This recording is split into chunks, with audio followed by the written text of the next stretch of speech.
नमस्कार, मैं डॉक्टर कंचन भारत होम्योपैथी में आप सभी का स्वागत करती हूँ। आज के वीडियो में हम बात करेंगे अस्थमा और सीओपीडी में आखिर क्या अंतर है, कैसे आप पहचानेंगे कि पेशेंट को सीओपीडी है और दूसरे पेशेंट को आखिर अस्थमा है। तो सबसे पहले हम बात करते हैं सीओपीडी के बारे में। सीओपीडी यानी कि क्रोनिक ऑब्स्ट्रक्टिव पल्मोनरी डिजीज़। अगर किसी पेशेंट को क्रोनिक ब्रोंकाइटिस या एम्फाइसीमा बहुत लंबे समय से है, 3 महीने, 4 महीने, 5 महीने से है, तो वो पेशेंट क्या होगा, आगे जाके सीओपीडी में वो कन्वर्ट हो जाता है। अब क्रोनिक ब्रोंकाइटिस का क्या मतलब है कि जो आपके लंग्स के अंदर ब्रोंक्यूल्स हैं उनमें क्या हो रहा है, इन्फ्लामेशन हो रही है। इन्फ्लामेशन की वजह से जो ब्रोंक्यूल्स, लंग्स के अंदर जो ब्रोंक्यूल्स हैं वो कैसे दिखाई देते हैं, बंचेस के जैसे होते हैं। उनमें क्या होती है, छोटे छोटे अल्वोलाइज होते हैं। उनका काम होता है ऑक्सीजन को कैरी करना और कार्बन डाइऑक्साइड को बाहर निकाल देना। जब ब्रोंक्यूल्स में ही इन्फ्लामेशन हो रही है तो क्या होगा, ऑक्सीजन जो है प्रॉपर तरीके से अल्वोलाइज जो है वो कैरी नहीं कर पाते हैं, जिसके वजह से पेशेंट को सांस लेने में तकलीफ आती है। अब आते हैं एम्फाइसीमा पे। एम्फाइसीमा क्या है, ये भी अल्वोलाई से रिलेटेड डिजीज़ है। जब कोई पेशेंट अगर किसी केमिकल एरिया में रह रहा है या पोल्यूशन एरिया में रह रहा है तो अल्वोलाइज में इन्फ्लामेशन हो जाती है। अल्वोलाइज क्या होते हैं, वो ऑक्सीजन को कैरी नहीं कर पाते हैं, तो पेशेंट क्या सफ़र करता है, एम्फाइसीमा से। अगर क्रोनिक ब्रोंकाइटिस और एम्फाइसीमा दोनों लंबे समय से है तो पेशेंट सीओपीडी में कन्वर्ट हो जाता है। अब सीओपीडी में आपको सिम्टम्स क्या दिखाई देंगे। फर्स्ट ऑफ ऑल, पेशेंट को खांसी बहुत होगी और खांसी जो होगी वो ड्राई खांसी होगी, यानी कि सूखी खांसी होगी। कभी कभी बलगम आ सकता है पेशेंट को।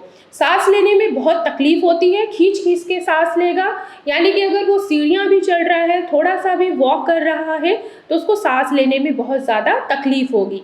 छाती में क्या होगा कि भारीपन होगा, कंजेशन फील होगा। रात में भी सीओपीडी के अटैक आने के चांसेस बढ़ जाते हैं। अब हम बात करते हैं अस्थमा की। आखिर अस्थमा क्या है, अस्थमा आखिर क्या है। ये भी कोई भी, जैसे कोई भी बच्चा हो या बड़ा हो, किसी भी एज ग्रुप को ये इफेक्ट करने वाली डिजीज़ है। ये भी हमारे लंग से रिलेटेड डिजीज़ है, यानी कि फेफड़े से रिलेटेड डिजीज़ है। ये बच्चों को भी हो सकता है और बड़ों को भी हो सकता है। इसको हम एलर्जिक अस्थमा भी कहते हैं। अब एलर्जी, अगर कोई पेशेंट किसी एलर्जी के कांटेक्ट में आ रहा है बार बार, अगर सपोज जैसे कोई पेशेंट है या कोई पर्सन है जिसको डस्ट से एलर्जी है, पोल्यूशन से एलर्जी है, स्मोक से एलर्जी है, तो क्या होगा कि उसके जो एयर वेज हैं उनमें क्या हो जाती है, इन्फ्लामेशन हो जाती है।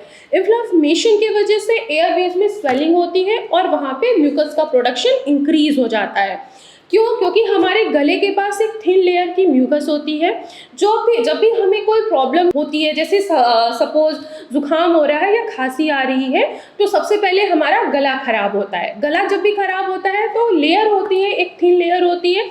हमारी इम्यून सिस्टम हमें रिस्पॉन्स देती है, हमें प्रोटेक्ट करने की कोशिश करती है। तो जब वो प्रोटेक्ट करने की कोशिश करती है तो हमारा जो इम्यून सिस्टम है वो क्या होता है, वो हाइपर एक्टिव हो जाता है। तो जो थिन लेयर की म्यूकस है वो क्या होना स्टार्ट हो जाता है, गाढ़ा होना स्टार्ट हो जाता है, जिसके वजह से एयर पैसेजेस क्या होते हैं, ब्लॉक होने लगते हैं और उनमें इन्फ्लामेशन ज़्यादा बढ़ जाती है, जिसके वजह से पेशेंट को घुटन महसूस होता है, सांस लेने की तकलीफ आती है, खांसी आता है, खांसी में बलगम भी आता है और सीने से घड़ घड़ की आवाज़ आती है, इवन कि सीटीयू जैसी आवाज़ सुनाई देती है पेशेंट से, अगर पेशेंट को अस्थमा है तो। ये सिम्टम्स होते हैं सीओपीडी और अस्थमा में। अस्थमा का सिम्टम अब देखा जाए तो अगर रेनी सीजन चल रहा है तो भी अस्थमा के पेशेंट को बहुत ज़्यादा एग्रावेशन होती है। क्यों? क्योंकि रेनी वेदर के वजह से उनके घरों में क्या हो रहा है, डैम्पनेस आ रही है।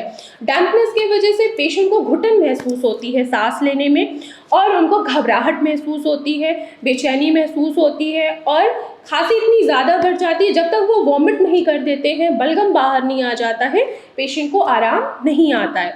तो ये सारे सिम्टम्स होते हैं सीओपीडी और अस्थमा में। तो मैं आशा करती हूँ कि आप लोगों को समझ में आया होगा कि आखिर सीओपीडी और अस्थमा में क्या अंतर है। तो आज की वीडियो में बस इतना ही, फिर मैं मिलूंगी आपको नेक्स्ट वीडियो में। तब तक के लिए धन्यवाद।